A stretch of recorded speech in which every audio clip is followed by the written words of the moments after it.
We're in Yorba Linda at the Nixon Library with an old and good friend of the library and of President Nixon, Bruce Herschensohn, whose most recent book is An American Amnesia: How the U.S. Congress Forced the Surrenders of South Vietnam and Cambodia. In the White House, Bruce was the Deputy Special Assistant to the President of the United States. And as in most cases with Bruce, there is a good story behind that. Tell me about your title. When I was running for the United States Senate, the press would always, naturally, they want to know your official title. So I'd tell them, Deputy Special Assistant to the President of the United States of America. And they would put it in an article. Well, it takes a lot of space. And when they give that a lot of space, they don't give what you have told them or what you're giving in a speech. They don't give that as much space. So this went on for quite a while, and it bothered me after a while. So I told the president that this was happening. And I said, look, do you mind if I say aide, Nixon aide, Nixon assistant, something like that? Just get it down to a few syllables. And he said, oh, tell them that you were my Secretary of State, I'll support you. It was just marvelous. The guy had a great sense of humor, but it would come out very minimally. I mean, it just had to be the right circumstance, but when he did something, it was very funny. You knew him, you worked for him, yes. You have taught him since, thought a lot about him. Why did you decide to write this book on this topic? Just one thing, if I may, John. I didn't teach him any. Oh, no, I mean, you've taught courses about him. Yes. I taught. No. You have taught him as a subject. Well, leave it alone. Anyway, why did I write the book? I've been teaching at Pepperdine University, the School of Public Policy. And even though my class is always about current foreign policy, current events, it's not a history class, I always devote every semester, I devote one session, 3, maybe 4 hours, to Vietnam. Always get the same kind of reactions. And just a few years ago, girls stood up at the end of it. These are postgraduate students, so they've been to some college before. And this girl stood up and she said, how come my professor at the college that I attended never told us this when we were studying Vietnam?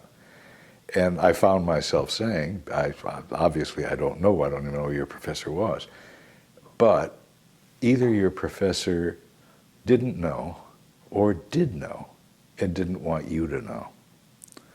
And she asked me if there was some book that had all of this stuff in it, and there wasn't. And I was driving home that night and thought, God, I got to do this. This thing is, these people, the students don't know, and they're very bright because they're not told. And also, I then discovered, although I discovered it somewhat before then, most adults don't even know, that we won everything that Ike, Kennedy, LBJ, and Nixon wanted. We won in the Paris Peace Accords. And the Congress, along with the major media, demonstrators, college professors, made sure that South Vietnam and Cambodia would eventually surrender, even though we won. It took them 2¼ years, but they did it. Your book begins in 1972, or the major story begins? Is how we won. President Nixon ordered the bombing of every major industrial and military target in Hanoi, the capital city of North Vietnam, and Haiphong. This was the so-called the Christmas bombing in December of 1972. No, the December bombing, and what the reason that I say no is because everyone calls it the Christmas bombing. The media despised the idea. The New York Times said that he's acting like a maddened tyrant. The Washington Post said that millions of Americans are concerned about the president's sanity. They all started running the Christmas bombing. You just said it because you've been hearing it ever since the end of the war. And President Nixon ordered a 36-hour bombing pause for Christmas. We didn't bomb on Christmas. It was 24 hours at Christmas, 6 hours pre-Christmas for Christmas Eve, 6 hours after it. And I'll just tell you about this because this is a sort of an interesting thing, and it bothers me. You can look at practically any book on Vietnam, look under C in the dictionary, not in the dictionary, in the index, and you'll find Christmas bombing. And they'll just allow you to think that because it sounds so inhumane. That, geez, can we bombed on Christmas? Wow, that's awful. Okay. We all knew that it was his instinct to have a bombing pause. But he asked a few of us, what do you think? My remark was, no bombing pause for Christmas. First, it's an atheist government. They don't care about Christmas. That's not their stuff. Secondly, they bomb on holidays all the time. They had the Tet Offensive, which was the biggest holiday in South Vietnam. And third, what they'll probably do with it is rearm themselves through the Ho Chi Minh Trail and cause more harm than good. And they're not going to honor any bombing pause anyway. Okay, he disregarded what I said and he called a bombing pause. But then I hear on television the Christmas bombing. I mean, we didn't bomb then. It would be like calling Pearl Harbor the Christmas bombing, because it did come in December, that's for sure. Anyway, and so it's gone on through all these years. That is one of the evidences of why we do not know what happened. Even most adults don't know that we won the war. And we had to keep our word, and our word within it, we got everything we wanted in the Paris Peace Accords. The promise from North Vietnam and the Viet Cong that it was an inalienable right for the South Vietnamese, guaranteed free elections. We then plagiarized our own First Amendment, that the South Vietnamese would have freedom of religion, speech, press, assembly, and then we added every freedom we could think of to it.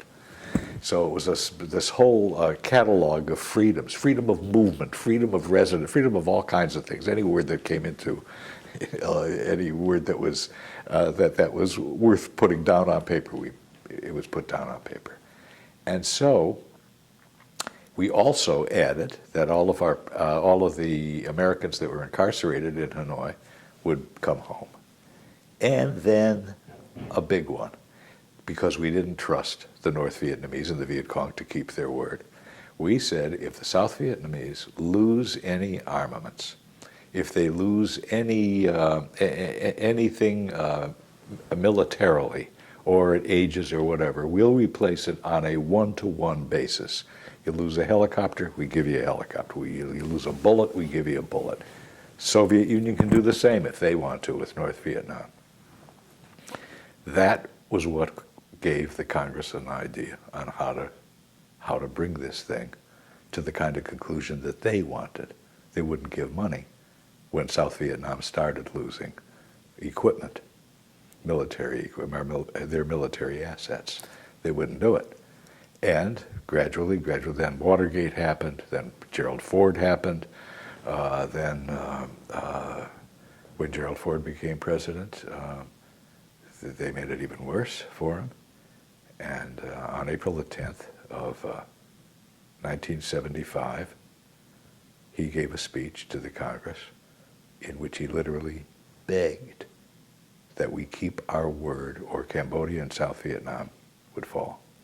I make mention of the date because on April the 17th, 1 week later, Cambodia fell.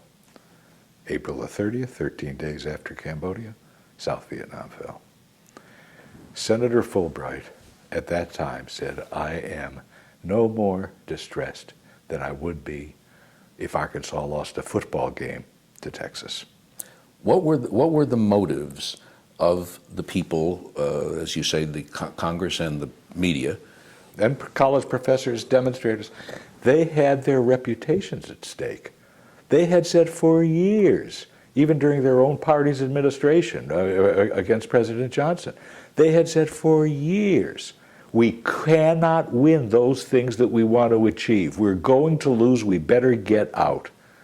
A lot of those members of the Congress gave speeches at demonstrations in D.C. in front of demonstrators who were holding Viet Cong and North Vietnamese flags, and if they had an American flag, it was upside down. Their reputations were at stake. We better lose so they can prove their point. Right now, I know that, we're doing this on tape right now. Okay. Do you mind if I tell the date, today's date? No. It's April 19. 2 days ago was the 35th anniversary of the fall of Cambodia. Did anyone see anything in the news media that mentioned it? Even mentioned it. Jeez, what are a genocide of some 1/4 to 1/3 of the people of Cambodia dead. Not even a mention. This coming, on April the 30th, it'll be the anniversary of South Vietnam's fall, the fall of Saigon. I would tend to doubt that much will be made of the history that led up to that, a true history.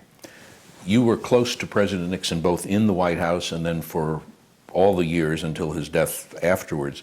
Did you discuss this? Well, I know you did, yes. but what can you say about your discussions with him about this and the I'll role tell you they one thing, played and in your I did put book? it in the book. I don't put it first person in the book because I just don't like to do that. But I said a friend was talking about it. I asked him, what would you do, Mr. President, if the Congress refused the aid and you were president, and they refused the aid and you knew that by the refusal of the aid, they were going to have to, that Cambodia and South Vietnam would surrender? What would you do? He said, I would bomb the blazes out of Hanoi and Haiphong without the funds. And then he said, and I remember this with precision, he said, I'd be impeached. He said, I'd probably be impeached for that. And they said, but so what? I would have saved thousands, and then he said, and then he corrected himself. He said, no, millions of Southeast Asian lives. What have been the what were and what have been, if there are continuing consequences for our failure to act or our allowing what happened to happen? We became known as an abandonment. That was an abandonment. After Ford came Carter. That was a semi-career of Jimmy Carter, was abandoning nations. Abandoned El Salvador, then he abandoned Nicaragua, then he abandoned the Shah of Iran, then he abandoned Taiwan. He's still abandoning. Now he's abandoning Israel. It became a pattern.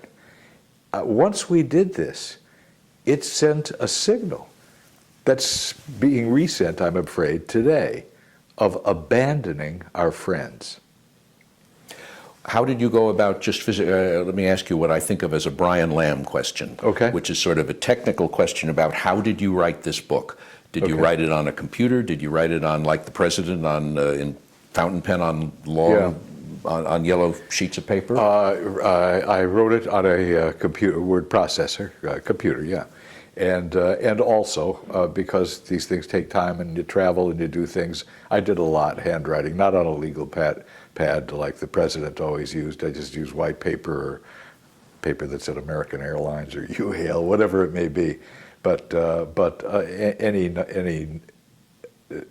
number of ways to get something on a piece of paper. How long did it take? About 2 years. And I see you have a pen, looks to be a fountain pen in your breast pocket. What's That's a Parker Duofold, as I'm sure that you know. And when I was a little kid, my dad was an MD. When he came home at night, he'd hang his jacket. He'd always have his pen right here. And he'd hang his jacket on a chair in the kitchen or wherever it was. And I'd see that jacket and I'd think, oh, great, Dad's home. It was like real security. And it was this. It was just like this. Anyway, Dad passed away, and I have the real one on my desk in some glass. My girlfriend, who's been my girlfriend for the past 21 years, she saw that there was an anniversary edition made because she knew I would never use it. My dad's, I just wouldn't take that chance. So she bought me a replica of Dad's. And so ever since she did that, probably about 18 years ago, I've been carrying it just like Dad did in my jacket. The only difference is that when I hang it up on a chair, no one thinks, oh boy, he's home. Well, we do here at Yorba Linda. You hang it on any chair and people will say, good, Bruce is back home where he belongs. In this case, tonight, to discuss his latest book, An American Amnesia, How the U.S. Congress Forced the Surrenders of South Vietnam and Cambodia. Bruce Herschensohn, thank you very much. Good to see you. So much.